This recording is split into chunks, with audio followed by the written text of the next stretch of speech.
Então, pessoas, precisamos tratar sobre arquitetura hostil ou arquitetura defensiva, como boa parte dos especialistas em arquitetura e urbanismo têm comentado. A questão tem se tornado cada vez mais áspera, no sentido literal e figurado da palavra, principalmente à medida que o contexto de miséria e o volume de pessoas em condição de rua tendem a crescer nesse país, já que estamos diante de um cenário de crise conjuntural que amplia, obviamente, as margens de pobreza, de miséria. Estamos dentro de um cenário de gentrificação, de déficit habitacional extremamente grave e, claro, esse cenário urbano torna-se cada vez mais contraditório. Em janeiro de 2021, fevereiro, a situação ganhou um novo capítulo com as denúncias do padre Júlio Lancelotti contra a estrutura de arquitetura urbana, de arquitetura hostil, defensiva nas cidades de São Paulo, principalmente do Rio de Janeiro, mostrando a forma cruel com que o espaço urbano tem lidado com as suas minorias e com as suas desigualdades. É uma política necrófila, higienista e desumana. E é um desperdício de dinheiro público. A questão tem ganhado tanta relevância que o Senado está votando agora um projeto que proíba o desenvolvimento desse tipo de arquitetura. Provavelmente você está se perguntando, que arquitetura é essa que eu nunca vi? Provavelmente você lida com esse formato de arquitetura todos os dias, mas ela ela sempre esteve naturalizada na paisagem urbana a ponto de você não perceber. Eu estou me referindo a, vamos dizer, qualquer tipo de construção que impeça a permanência das pessoas. Isso diz respeito a grades cercando praças, parques, isso diz respeito a bancos de praça com braços para evitar que as pessoas se deitem, ou moldados de tal forma que abrigar-se embaixo deles seja também impossível. Nós estamos falando da redução dos abrigos para ônibus ou de uma construção de abrigo que não permita que as pessoas permaneçam por muito tempo. Nós estamos falando de espetos nos beirais das janelas, das portas, para impedir que as pessoas se sentem, pedras instaladas embaixo de viadutos, quase sempre, inclusive foi uma estrutura dessa que o padre Júlio Lancelotti denunciou, para evitar que as pessoas permaneçam ou se abriguem ali. Quase sempre ou são pedras ou são cercas, grades, seja lá o que for. Nós vemos outra situação para a qual eu não tinha me atentado ainda, goteiras em espaços definidos nas marquises para evitar que abrigar-se embaixo delas seja possível em dias de chuva. Em São Paulo é muito comum que edifícios tenham chuveiros instalados próximos às calçadas para manter a calçada sempre molhada, de modo que deitar por ali seja impossível. Por aí vai, posso ficar aqui até amanhã descrevendo para você quais são essas estruturas. Mas essas estruturas estão de tal modo integradas ao espaço urbano que nós conhecemos, a estrutura de cidade com a qual nós convivemos e que sim, nós ajudamos a construir, que a boa parte de nós nem se dá conta de que isso exista ou de que isso seja tão danoso. A situação ganhou relevo em 2014, veja como é recente o debate. No The Guardian, você já deve ter ouvido falar desse jornal, um jornalista chamado Ben Quinn começou a desenvolver um estudo e a mostrar essas realidades.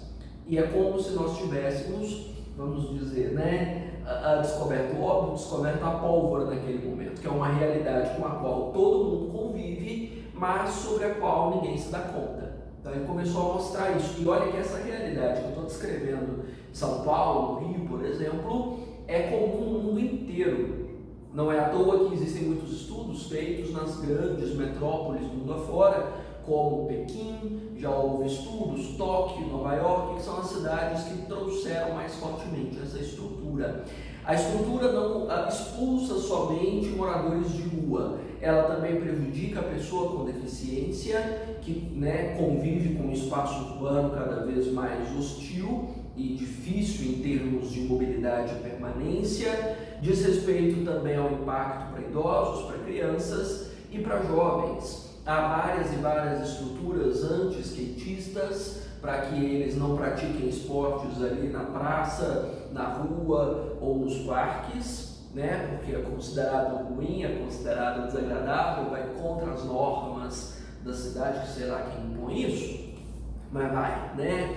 Da mesma forma que é uma forma de coibir presença de jovens. Há, por exemplo, que eu acho que é uma das estruturas mais bizarras que eu já vi, luzes ultravioleta em marquises, em banheiros públicos, em espaços que deveriam ser de permanência, que mostram as imperfeições da pele e deixam as pessoas bizarramente feias. Parece estranho isso, né? A instalação dessas luzes é para impedir que grupos permaneçam, porque olhar para aquela luz é extremamente desagradável, principalmente no efeito que ela gera sobre as pessoas, sobre a aparência das pessoas. Sim, nós chegamos nesse nível. Então, a coisa começa a ficar bizarra quando você percebe que uma estrutura urbana que deveria ser feita para acolher, para abraçar pessoas, está sendo feita para expulsar as pessoas. A cidade que deveria ser um espaço de acolhimento, que deveria ser para todos, como Henri Lefebvre comenta, torna-se um espaço de exclusão. E a Différance, que comentam como base da organização de qualquer sociedade, torna-se um elemento malquisto, já que Derrida comenta sobre a construção da Différance como estrutura da base de sociedade, e não, as pessoas não podem trazer nenhum traço de diferença cultural ou econômica, ela precisa estar dentro do padrão aceitável, do contrário ela é expulsa da cidade. Então, a situação é feia, é estranha, é grave, e principalmente quando você começa a sair da sua bolha de, vamos dizer, hábito, e começa a perceber como essas coisas atuam sobre a sua vida. Então, vamos lá tentar estabelecer algum tipo de análise ou entendimento do porquê que isso se desenvolve, né? Bom, embora o termo arquitetura hostil tenha se popularizado aí em 2014, como eu mencionei, pelo Bequim, no The Guardian, a situação já é mais velha na construção da cidade ou no dispositivo de cidade. A maioria dos historiadores associa o desenvolvimento dessa arquitetura hostil aos anos 90, com o avanço do desenvolvimento das grandes cidades. Afinal de contas, boa parte do que nós vemos hoje como cidade nasceu nos anos 90, dessa macroestrutura urbana, né? Então, vamos dizer aqui, com o surgimento ou com a evolução, né, do conceito de cidade contemporânea, essa cidade como nós conhecemos hoje, e essa estrutura de sociedade contemporânea reinventou o próprio conceito de cidadania. Quem é o cidadino? Quem é o cidadão que realmente pode habitar essa cidade, que é bem-vindo nessa cidade? Aí nós temos uma mudança drástica. Aqui, cidadão ou cidadania está intimamente associado à dinâmica de trabalho e de consumo. Então, nessa nova cidade amplamente desenvolvida nos anos 90, e isso se deu, claro, à evolução estrondosa das revoluções industriais, mais precisamente a partir da terceira, né, em que o desenvolvimento urbano brasileiro ganha um fôlego absurdo. Você sabe disso, você já deve ter visto isso aí. Passa a ser considerado gente, passa a ser considerado uma pessoa respeitável, tratável como indivíduo, quando você está dentro de uma dinâmica de trabalho ou dentro de uma dinâmica de consumo. Então, sim, você pode sentar numa mesinha de um restaurante, de um bar, de um café, se você estiver consumindo lá. Do contrário, fora daqui, não é?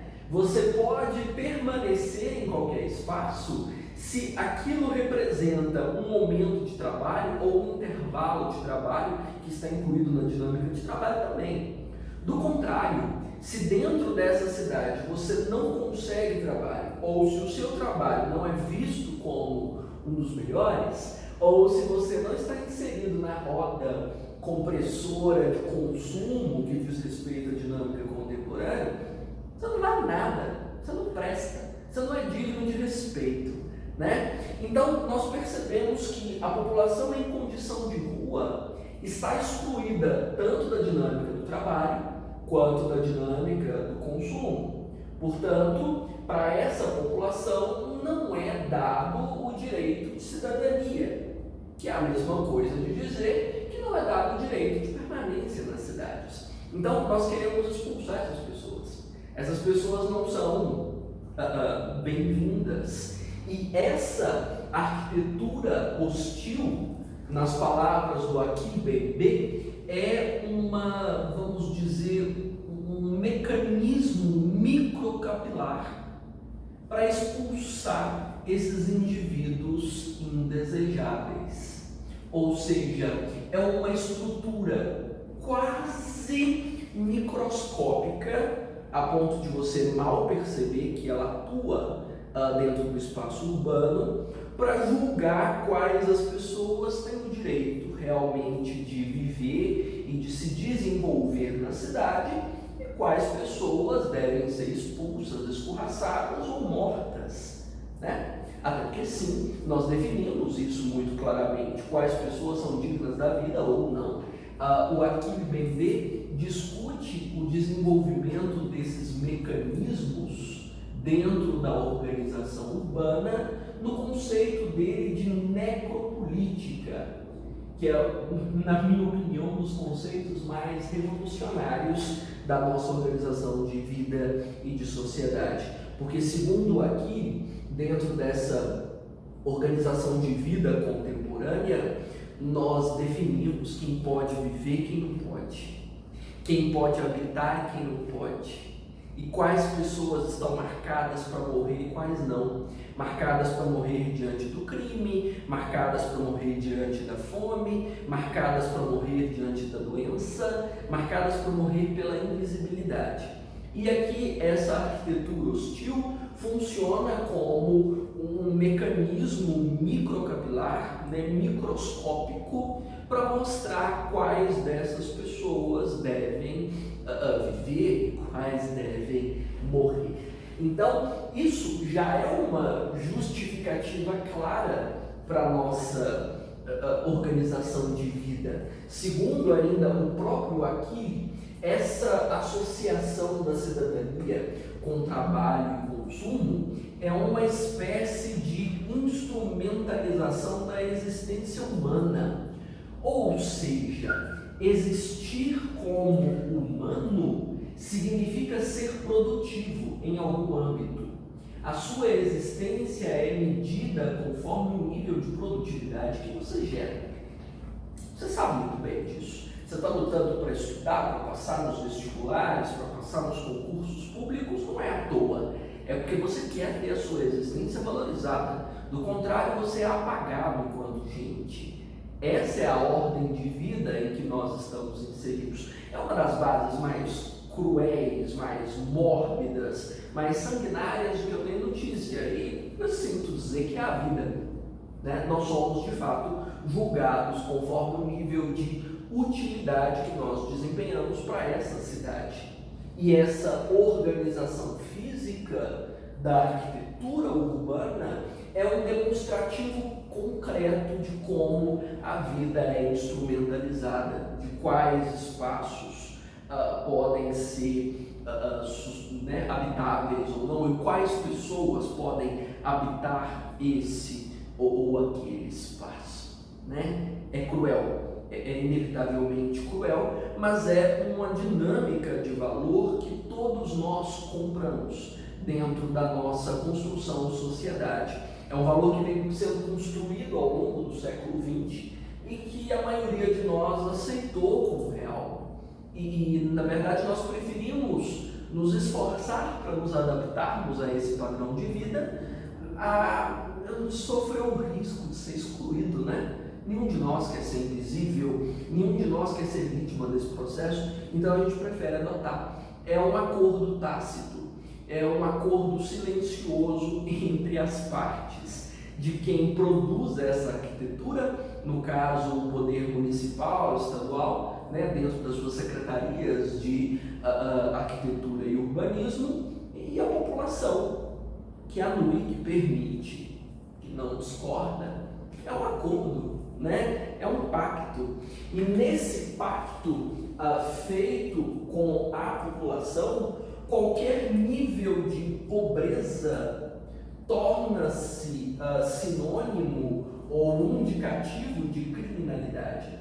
Ou seja, a pobreza está associada ao crime. Nós achamos que o pobre é sujo, que o pobre não tem caráter, que o pobre não é capaz de obedecer às leis, que a pobreza sempre oferece risco e que permitir o convívio com essas pessoas que estão sem casa ou simplesmente querem permanecer no espaço urbano é colocar a nossa vida em risco. Então, em vez da empatia e da possibilidade de dialogar com outras formações culturais, econômicas e sociais, nós preferimos a antipatia e expulsar essas pessoas do nosso meio. Quem fala, inclusive, desse pacto e dessa associação de pobreza com criminalidade, com sujeira, com doença, que é a nossa percepção de sociedade, é uma outra intelectual que para mim é outro marco do século XXI, junto com a Kim Bebê, é a Adela Cortina. A Adela Cortina discute o conceito de aporofobia, que é essa aversão a pobre que nós desenvolvemos na sociedade contemporânea. Inclusive, eu já fiz uma mega aula sobre a aporofobia, se quiser conhecer o conceito a fundo. E provavelmente você já convive com ele. Nós estamos super acostumados a ridicularizar a pobreza, a rir da pobreza, a violentar a pobreza e a considerá-la como a escória, aquilo que nós não queremos ver. Veja que a pobreza é indesejada não no sentido de nós nos esforçarmos para mudar essa realidade. Ela é indesejada no sentido de nós não queremos ter contato com ela. Nós queremos que ela fique o mais distante de nós possível. E a arquitetura urbana, claro, mais uma vez, reflete isso. Reflete essa dimensão de nojo que nós desenvolvemos pelas pessoas. Nós temos nojo de pessoas em condição de rua, de quem precisa dos espaços urbanos públicos para viver. Mas aí talvez você pense ou vá me dizer: mas a pandemia deixou as pessoas mais sensíveis, porque nessa época as pessoas estão desenvolvendo empatia. Onde? Talvez na sua rede social, talvez dentro da sua bolha, não na prática. Nós sofremos do que a Adela Cortina e Immanuel Kant também já dizia como debilidade moral. Porque sim, nós temos projetos ambiciosos no que diz respeito a direitos humanos e ao humanitarismo, todos nós temos. Nós temos sonhos sociais muito elevados, nós queremos a justiça, a igualdade, o fim da fome, a inclusão, o respeito às minorias, mas a realidade, a nossa prática é muito, mas muito distante disso. A nossa realidade é egoísta, é hipócrita e não consegue ver nas pessoas algum senso de sensibilidade. Nós vemos o risco e nós, claro, queremos a expulsão, o fim, a morte, o aniquilamento dessas minorias. Então, o que nós mais temos dentro dessa realidade, dentro da vida na cidade hoje, são pessoas que apoiam as grandes causas, mas que são incapazes de tratar bem as pessoas. O que nós mais temos é o apoio à justiça social nas redes e um nível de crueldade, de brutalidade silenciosa vivida no cotidiano. Então, essas contradições são a maior marca do que nos define como o homem urbano do século XXI. Hipócrita, débil e agressivo, violento silenciosamente. Porque o barulho é feito em torno do humanitarismo, mas a prática é brutal, né? A ponto de nós, como estou dizendo, criarmos espaços com espetos, com ferro, com barras, para que as pessoas não se aproximem, para que nós nos cerquemos dentro das nossas ilhas de conforto e de acolhimento e expulsemos aquilo que nos incomoda à vista, né? Que é pobre, que é feio, que é sujo, que é criminoso.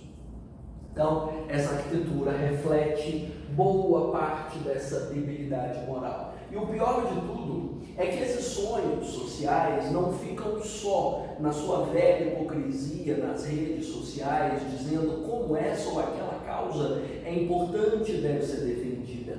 Esses sonhos sociais também se manifestam na própria Constituição Federal, que garante direito à moradia, à vivência em sociedade e à liberdade de vir a todos os cidadãos de forma irrestrita. Há garantia em lei para que isso aconteça. Há garantia em lei que dá direito pleno para que qualquer pessoa em condição de rua estenda o seu papelão na marquise e deite e durma. É espaço público e ele tem plena liberdade de estar ali.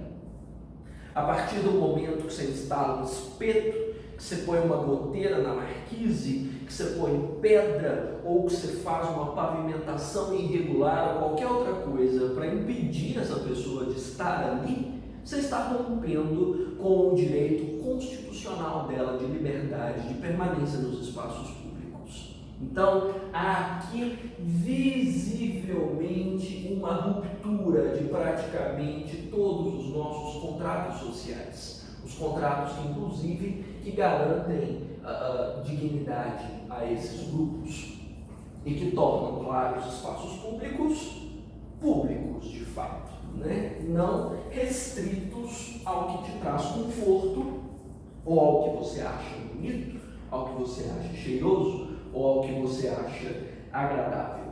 Então, nós somos débeis. Aí você pode associar essa debilidade moral tanto à própria Adela Cortina, que eu mencionei agora, quanto ao próprio Kant. Kant diz muito sobre isso também, principalmente sobre a nossa tendência ao egoísmo diante do dever moral. Ah, mas qual é o meu dever então? Não instalar essas presepadas em espaço público para expulsar as pessoas.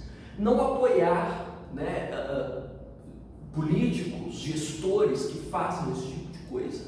Né? Esse é o papel. Porque você é o quê? Cidadão? Não. Você não assume a responsabilidade sobre isso. A partir do momento que você silencia para essas estruturas, você está, vamos dizer, concordando com a presença de todas elas. Quem cala consente, não? Então, você está consentindo com essa brutalidade toda. Todos nós somos culpados pela existência disso. Todos nós somos culpados por essa realidade, por essas construções. Né? Ah, mas essas pessoas não podem ficar na rua. Ok, é direito delas, tem moradia, inclusive. Falei disso, moradia, trabalho. Mas até que esse direito seja conquistado, você vai fazer com que elas saiam para onde? Então, nós estamos expulsando essas pessoas do espaço urbano, mas nós não estamos dando alternativa para elas. Elas estão sendo hostilizadas, né, pela sua condição de pobreza e não estão sendo realocadas ou tendo a sua condição de trabalho garantida. Nenhuma delas. Então, rompemos o contrato, perdemos a ecologia urbana, ou seja, a disposição da cidade como um espaço de construção urbana, né, e de integração social se perde por completo. Quem fala nessa perda da ecologia urbana deixa eu consultar aqui, Robert Pack, que é um estudioso que trata dessas questões contemporâneas. E no fim das contas, nós simplesmente esquecemos que o problema existe, porque afinal de contas aquilo que nós não vemos não é aquilo com que nós nos preocupamos, não é não? Nós nos preocupamos com aquilo que está diante da vista. E aos poucos, isso que eu estou dizendo que era direito público, porque é garantido em Constituição que as pessoas habitem esses espaços, vai pouco a pouco se tornando espaço privado. Então, nós temos aqui um cabo de guerra entre o conceito do que é público e do que é privado. Nós não temos o espaço público, lato sensu, a praça. A praça é pública.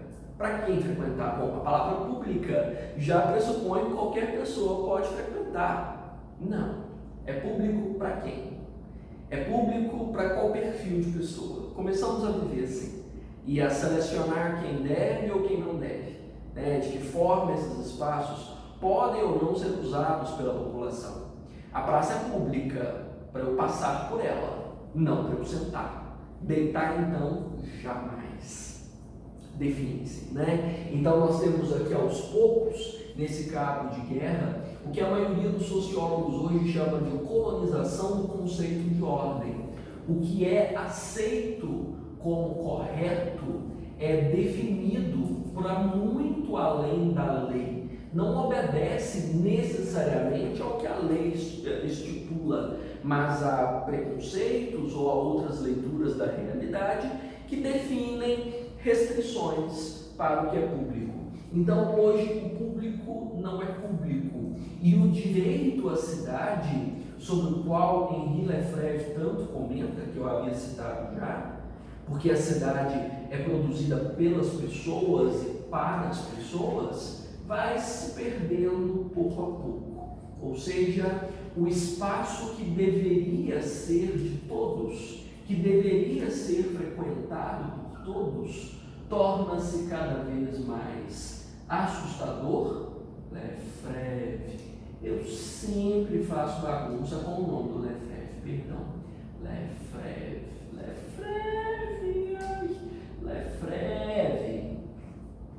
Acho que eu consegui. É um nome difícil desse francês. Então, o direito à cidade, que deveria ser de todos, passa a ser de alguns. E os espaços que deveriam ser públicos não são mais. Eu fico pensando, por exemplo, em grandes idealistas da arquitetura.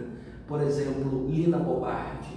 Lina Bobardi é quem projetou o MASP em São Paulo.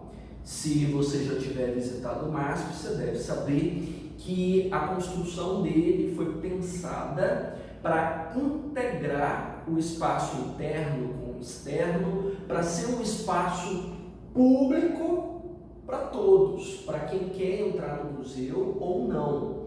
Então, na construção do MASP existe um imenso lajedo que quase atravessa o quarteirão, que se tornou uma praça em plena Avenida Paulista, que se tornou um pátio gigantesco que fica no meio do museu praticamente, porque o museu tem 2 andares para cima e tem um andar para baixo da avenida, no subsolo. Então, não é um andar para baixo, são 2 para baixo, 2 para cima, 2 para baixo. E o meio do museu é nivelado com a própria Avenida Paulista. E a ideia da Lina em construir o museu assim foi para que todos estivessem nele, para que todos se sentissem parte dele. Entrando ou não no museu, você participa daquilo. Então, a arquitetura ali do MASP, pensado pela Lina Bobardi, é um espaço de integração urbana, para que a pessoa não veja o museu, a rua, a calçada, só como um espaço de passagem, mas que ela veja tudo aquilo como um espaço de permanência, de experiência, para que você sinta a arquitetura como algo receptivo, acolhedor, para que o cidadão paulista se sentisse de fato cidadão. Para quem não entendeu essa arquitetura que eu tentei explicar aqui, vou tentar um desenho mágico, hein? Então, temos aqui megas estruturas colunadas e o museu, pelo menos 2 andares do museu, ficam suspensos aqui. né? Aqui são 2 andares no museu. Aqui existe uma escadaria e aqui é que eu estou me referindo que fica esse lajedo onde as pessoas podem se sentar, podem se deitar, podem permanecer. Aqui passa a Avenida Paulista e atrás há uma vista maravilhosa que pega outra grande avenida. Eu não sei se é a Faria Lima, não me lembro mais. E abaixo ainda existem mais 2 andares de museu, né? Então, mais uma estrutura aqui, uma mega rampa e mais uma estrutura embaixo. Então, é uma estrutura gigantesca, né, do Museu de Arte de São Paulo. E mesmo que o museu não seja público, porque o MASP não é um museu público, ele é privado, ele integra todo mundo, ou seja, todo mundo se faz parte dele, integrado com ele. A arquiteta a que eu me estou referindo é a Lina Bobardi. Lina Bobardi foi uma das maiores intelectuais desse país, principalmente na arquitetura, nas artes. E essa ideia tem se perdido. Eu fico pensando que se hoje fossem projetar um MASP, ele jamais teria essas aberturas. Na verdade, hoje, dependendo da hora da noite ou do dia da semana, eles já cercam essa parte, que é o grande pátio, com grades, para evitar que moradores de rua, pessoas que consumam drogas, ou jovens, ou quaisquer outras pessoas, fiquem ali. E seria um espaço magnífico à noite. Não, preferem cercar, evitar a presença, para tirar o crime potencial, para tirar a sujeira ou qualquer outra coisa. Não é uma cidade para as pessoas. Eu imagino que a cidade ideal para esses gestores é uma cidade deserta. É uma cidade onde ninguém esteja, porque é o maior absurdo da vida urbana do século XXI é construir cidades que não são para as pessoas. A cidade é bonita enquanto ela está intacta. Que lógica é essa? Né? Aí chegamos num ponto nessa colonização do conceito de ordem que nós entramos na ideia do médico, do alienista do Machado de Assis.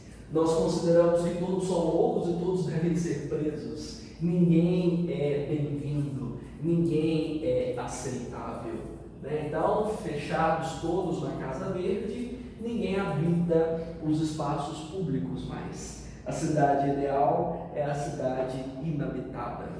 E agora a situação fica mais feia, como mencionei, mais e mais pessoas dependem do espaço público para sobreviver. Isso é uma realidade que a gente não pode ignorar. Elas dependem daquilo ali para viver. Afinal de contas, não tem casa, não tem trabalho, e a situação da pandemia gravou tudo. E aí?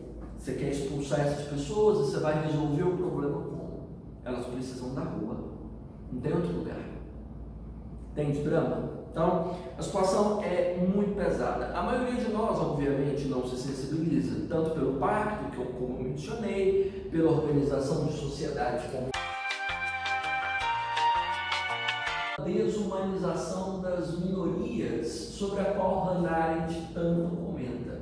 Para mim, esse é um dos conceitos mais produtivos para falar sobre minorias sociais dentro do cenário brasileiro. E a ideia da Hannah Arendt é muito simples e muito fácil de compreender. A noção é a de que nós nos preocupamos e nós nos sensibilizamos com os grupos sociais que refletem os nossos interesses, a nossa cultura ou o nosso senso de pátria. Então, as pessoas que vivem da mesma forma como nós vivemos são pessoas que merecem a nossa atenção e o nosso respeito. Quando essas pessoas sofrem, nós sofremos também, por empatia, por um pouco de solidariedade. No entanto, quando as pessoas se afastam da nossa condição majoritária, nós tendemos a considerar que essas pessoas não são pessoas. E pouco a pouco nós tiramos a possibilidade de cuidar dessas realidades, de nos preocuparmos com ela, de fazer alguma coisa a respeito. Então, o senso de dignidade e de cidadania está muito associado a esse processo de identificação cultural, né? Então, pessoas em condição de rua, extremamente pobres, adictas do uso de drogas ou com problemas mentais severos, não tem nada a ver com a gente. não tem nada a ver com o tipo de vida que nós levamos, não tem a ver com os valores culturais que nós sustentamos. Portanto, não são pessoas que merecem qualquer tipo de atenção. Colocamos pedras, espetos, e se nós pudéssemos espetar essas pessoas ainda vivas para vê-las agonizando, a maioria não acharia ruim, porque consideram que são uma escória, são como ratos no esgoto, baratas indesejadas, que devem ser eliminadas. As baratas de Kafka que assustam e todos nós esperamos que sejam exterminadas. A arquitetura hostil é o inseticida desse processo. Estamos vivendo isso. Então, essa lógica de desumanização das minorias leva a essas escolhas por um espaço urbano higienizado. Isso, a higienização, inclusive, foi o que o padre Lancelotti mencionou, que é uma escolha higienista, ou seja, ainda vivemos dentro de um processo calcado em segregação, de segregação profunda, segregação social profunda. Ou seja, nós ainda somos herdeiros de uma dinâmica de eugenia. Essa sociedade tem castas, grupos. Alguns merecem respeito, outros não. Outros merecem estar longe de nós. É a mesma eugenia sobre a qual Aristóteles discursava na sociedade grega clássica, é a mesma eugenia que Hitler usou para fundamentar o nazismo, é a eugenia que nós usamos para manter os espaços urbanos assim hostis. Alguns grupos devem ser respeitados, outros devem ser limpos da nossa vista, para não incomodar, Então, o quadro é cada vez mais desolador, na minha opinião, pelo menos dentro do que eu enxergo nesse processo. E aqui, claro, o Estado, que deveria cumprir essas funções, só reforça a segregação. Então, o Estado, que deveria ser um estado de bem-estar social, provendo o mínimo para que essas pessoas tivessem dignidade para continuar vivendo, que é um conceito que, na verdade, é herdeiro lá do John Keynes afora, lá do New Deal, depois da crise de 29, uma tentativa de recuperação social, que é a matriz da nossa Constituição. É o nosso contrato, a base dele define que o Estado tem sim responsabilidade com essas pessoas, de tratá-las como cidadãs, não como ratos, como baratas de esgoto. E esse Estado está cada vez mais ausente. Esse welfare state, que é um estado de bem-estar social, está sendo pouco a pouco substituído, como alguns críticos têm discutido, por um warfare state, um estado de guerra. Todo mundo é indesejado, a maioria deve ser excluída. Cada vez pior. Bom, diante de um quadro desolador desse, e desse peso de formação de sociedade segregada, desigual e eugenista em que nós estamos, é urgente que essas práticas sejam revisadas, que essas estruturas hostis sejam removidas e que essas pessoas sejam tratadas com dignidade. Aqui, se por um acaso você lidar com uma redação para Enem, você pode responsabilizar a ação de tudo isso às secretarias de arquitetura e urbanismo, que são as responsáveis pela instalação e pelo projeto dos espaços públicos. Essas secretarias, tanto no nível do município quanto do estado, precisam urgentemente devolver a cidade para as pessoas. Ou seja, é preciso desenvolver uma política pública urbana de acolhimento e não de hostilidade, como nós estamos enfrentando ultimamente, Uma política pública de acolhimento para ser desenvolvida nos próximos anos, para retirada desses espetos, desse ferro todo, e talvez usar esse dinheiro para a construção dessa arquitetura hostil, para entregar casas, trabalho e comida, porque todos são cidadãos dessas cidades.